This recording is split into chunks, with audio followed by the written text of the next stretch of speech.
we have talked about getting to zero income tax. If you get to zero income tax, you're going to have to get rid of a lot of those tax credits in order to make it work. And that you know, but we're not doing that. But if you did that, you might have to consider that. Actually, Senator Dawson put forth a plan with Representative Kaufman to kind of set up a trust fund gradually, very gradually, continue to reduce. To take our huge budget surplus, put it in a trust fund, then use that money. He explained better than I do, but he'll take longer, so I'll do it. And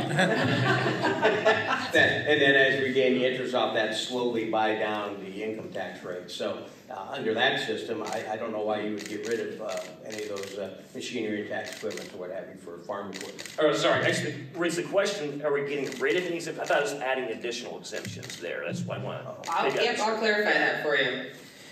This is the question as it's written. Yeah. Will sales tax relief for farm-related products be eliminated? Okay, sorry. I thought exceptional. No.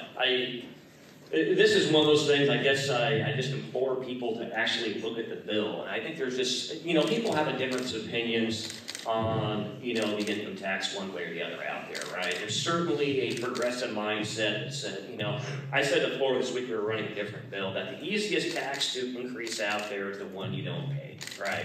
Which is why you always hear about millionaires tax and all these other things out there all the time. And then for years upon years, you know, we would always hear about, well, you're cutting the taxes, you got to raise sales tax, right? And people just have that belief in their heart, kind of like what Brent said there a little bit. So what we did last year, we kind of, you know, reinvented the wheel in this particular aspect, you know, as opposed to what you saw over there in Nebraska that occurred this last week, where Nebraska was raising their sales tax and taxing a bunch of additional products to try to bring down property taxes. It's a tax swap is how I would describe it, because you're exchanging one tax for another over there, and no one really has any tax relief.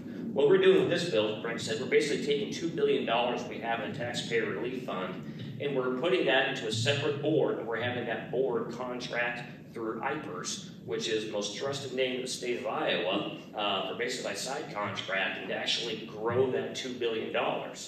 And the earnings and interest every year from that $2 billion will be used slowly over time, probably about 30 years, to buy down the income tax rate by 1/10 of a point every year. Nothing big or anything like that. But we do all this without raising any sales tax. It's just really using earnings and interest to, over a long-term period of time, ratchet down our income tax, which is a much smarter way to go about it than, I'm not knocking Nebraska, but just generically, when you're swapping one tax for another, someone's winning and someone's losing. And this concept right here, all we're doing is taking money we already have out there in one account, growing it, and buying down the income tax rate, which only makes us more competitive.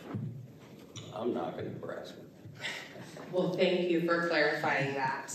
Much I appreciated. thought someone had, there's always this time of year, there's like probably 15 bills out there, additional income tax exemption. I know there's a couple out there right now. I'm interpreting it as someone's asking for additional one on a farm product. I just wasn't aware of that. I see, so. Yes, okay.